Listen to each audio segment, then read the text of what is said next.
Hey guys, it's Malwalk, and today we're going to be talking a little bit about more decks, more pre-modern decks. This time we got two different tournament series. Of course, these ones are online. Most pre-modern stuff has already been like online via webcam, things like that. Um, and so this isn't much new. This isn't much different than what's always been going on. So that's kind of nice. Just business as usual for pre-modern folks. Pretty nice. I can dig it. So we got two different tournaments. So and it's two. They were smaller-ish tournaments. So the two top fours. So we're going to be looking at both of those because 4 plus 4 is 8, which is a normal tournament. Sometimes they're bigger than that, but well, anyways, let's go ahead and get started. Okay, so what do we have here? So this is basically just a Madness deck, and it's actually one of the better ones I've seen. I think this is probably my favorite build of most Madness decks. It's not too far off from typically what you would play in Madness, but a couple different things. So again, we got the same old stuff: Mongrel, Root Walla, Arrogant Worm, all that like uh, flashback stuff, all the madness stuff, all that kind of good stuff. Then of course we got Frantic Search, which is basically just here to supplement the careful studies. Frantic Search, pretty nice. Lets you just randomly crap out an Arrogant Worm on an empty board, which is pretty nice combat trick that's always been pretty useful. And you only place 2 copies of Frantic Search, which I gotta agree with, because I don't like you can overload on too many of those kind of effects where you just have too much air, especially Frantic Search, even though it's free. I mean, there's card disadvantage, and if you don't have like anything to discard that you want to discard or whatever, it can be a little wonky, right? Especially since you have something like Merfolk Looter, which is just a much more powerful card in control matchups, where it can, at worst case, like beat for 1, but typically you're just discarding random stuff and looting and drawing twice as many cards and having like super high card quality. Looter is, of course, if you guys haven't played with it before, very, very powerful against slower control style decks where you just have tons and tons of like dudes flying out. I mean, obviously it's insane with stuff like Root Wall and Arrogant Worm and War of the Worm and Deep Analysis and stuff like that. But yeah, so you don't want to overload too much on the discard effects. We've got 3 Circ Logic, three Leaks. Again, that's pretty good as a counter mana base. No Dazes. Daze, I like Daze. I'd actually I like to randomly just play 1 Daze because it like really can screw up people, change the way they play, that kind of thing. But only playing no Daze is obviously fine. And then of course 2 Naturalize. Naturalize or Disenchant is a card I really, really like in Pre-Modern because there's a lot of artifacts and enchantment stuff that can really screw you up. So, and just this is very similar to like back in, well, the really, really old days, like of old school style Magic or just, Magic around Ice Age, Mirage Block, things like that. There's a lot of like annoying artifacts and enchantments around. So, Naturalize has targets more often than not. But the really, really nice thing I like about this deck is the Undiscovered Paradise for mana fixing, because you really don't want to run too many City of Brass, because that can, obviously taking too much damage can put you behind other aggressive decks, and you're a turn or 2 behind the red decks, or maybe even something like Stompy or whatever. So being able to fix your mana more consistently with something like Undiscovered Paradise, where late game it actually can discard to Frantic Search or Careful Study or Merfolk Looter or Wild Mongrel or whatever, is actually pretty powerful. That's actually a nice interaction. So that just adds a little bit more mana fixing. Just the 4 Yapping Coast never felt like it was good enough. So having an additional 4 cards to help fix your mana, pretty sweet. And the sideboard is fine. Again, typically stuff you'll see. Okay, and again, now we got like a more or less stock list for Sly. Goblin Patrol, one of my favorite cards. It's probably the best like 2/1 beater without a drawback. I mean, the drawback is Echo. It kind of can screw up your when you curve out, like obviously playing an extra red for basically no real reason. I mean, obviously that just makes Goblin Patrol a 2 mana 2/1, which is like not very exciting. But late game, obviously the echo won't matter. And then that's the only thing that sticks out to me is like just being like, I don't know if I really want 4 of this card, because this deck is actually kind of mana intensive, kind of a mana hog. So like stuff like Curse Scroll and things like that, Grim Lavamancer, Ball Lightning, these things suck up a lot of your mana. So sometimes just it can screw up your curve, screw up your tempo a little bit. And the only thing I don't really agree with, of course, is Shock main deck. I mean, I don't think there's really any reason to play Shock over Firebolt or Seal of Fire. Again, I think those cards are just better than Shock. I mean, whatever. Like the Firebolt, the upside is enormous compared to Shock. And Seal of Fire, of course, just lets you, again, use your mana more efficiently each turn. And of course gives you more ways to interact at instant speed, like Shock would let you. So yeah, I'm not a fan of Shock, but the rest of this list looks pretty good. And I kind of like the Winter Orbs. I mean, like I said, this deck is super mana hungry, but obviously Winter Orb has some pretty decent synergy with Price of Progress. It means they have to play more lands into the Winter Orb, so that means you get higher value versus price and stuff like that. So, and of course, Winter Orb works very well when you have a higher creature count, so you have more creatures in play, so you're able to capitalize on the extra turns you get. Yeah, pretty good, pretty sweet. Okay, and now we got a freaking pretty interesting rock list. So this one has, well, nothing too wonky, but this Reaping the Graves is a card I've never seen played before. This is kind of interesting, obviously, with all the things dying and getting killed by your own pernicious deeds or their sweepers or removal spells or whatever. You can really get a lot of cards out of this. So like if they play a dude, kill your dude, you can play Reaping the Graves and get like a bunch of things back. Pretty strong, pretty strong. And then you can combine it with your own light cards. You can play your birds in a wall and then Reaping the Graves. I mean, there's a lot of different things you can do, like Duress Therapy, then Reap the Graves. Pretty awesome, right? So there's a lot of cool stuff you can do.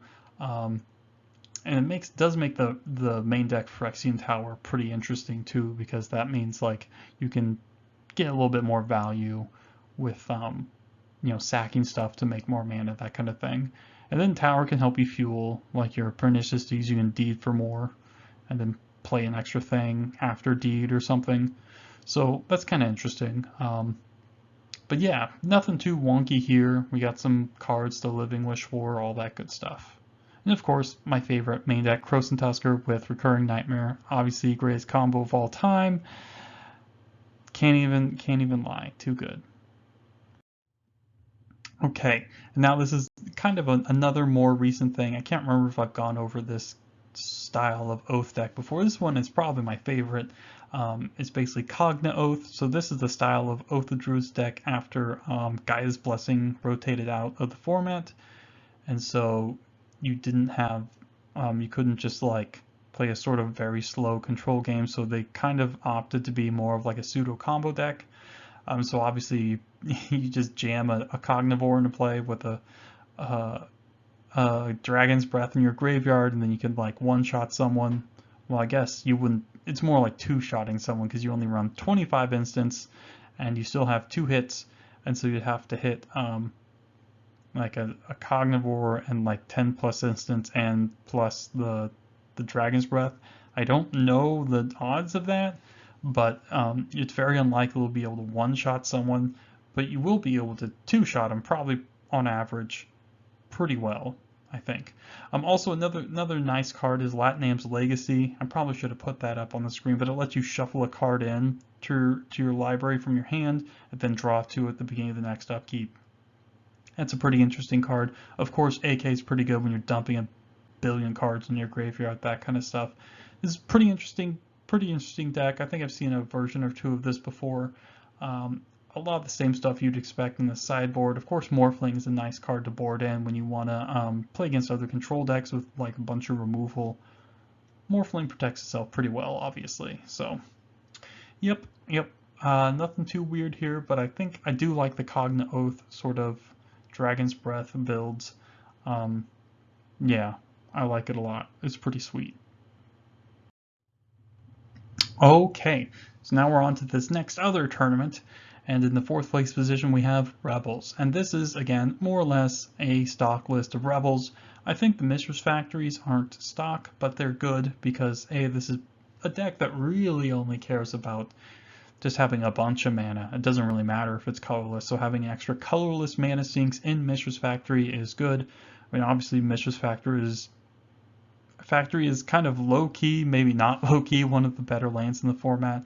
And like I've said before, just like in 93, 94 old school, I mean, it's just one of the better creatures in the format too, sort of unironically, you know, because the thing is it's just so good. It dodges sweepers and it's excellent. It's easily to fit. It fits easily in main decks without like screwing up your curve like tap lanes would. So I mean, it's really powerful, of course, and it's a great blocker too. Oh man, you know, because it's like you tap, block, bam, you got 3/3. What? Amazing. I'll drink to that. Freaking Mistress Factory all day. But the only thing I thought was a little different, but also very good, is the Forbid. And I don't think the Forbid is something I've seen before in the Counter Rebel style decks. Forbid's really nice because this deck is really, really friggin' slow. Really slow. So being able to Forbid and discard like whatever, you know, just extra cards in your hand, lands or lands or counterspells or just mostly extra creatures, because you'll just be able to put the creatures back into your library with Linsivvy, and then you'll also be able to put creatures into play at instant speed with the Rebel mechanic, of course. So I think Forbid is pretty powerful in here and very, very good. Because the deck is so slow that you really get a lot out of the extra turns. It really can help you seal the deal, buy you some extra time. Probably the only thing I don't like is only one whip quarter. I feel like I want at least another whip quarter to really push through damage and stuff like that. I think I want another whip quarter. Maybe cut like maybe a counter spell or a mana leak or something, or maybe a disenchant, or maybe move the disenchants to the sideboard, or only play one main deck disenchant, something like that. I really like whip quarter. I think having multiple whip quarters is very, very good. I love whip quarter. More whip quarters, all right? This is my favorite Rebel, although Ramosian Sergeant, Linsivvy are really good too. Okay, I like Defiant Falcon because it's a cacaw. It's a cacaw, right? A bird, right? So we like it. Who doesn't like Birds of Prey? All right, let's get on to the next deck.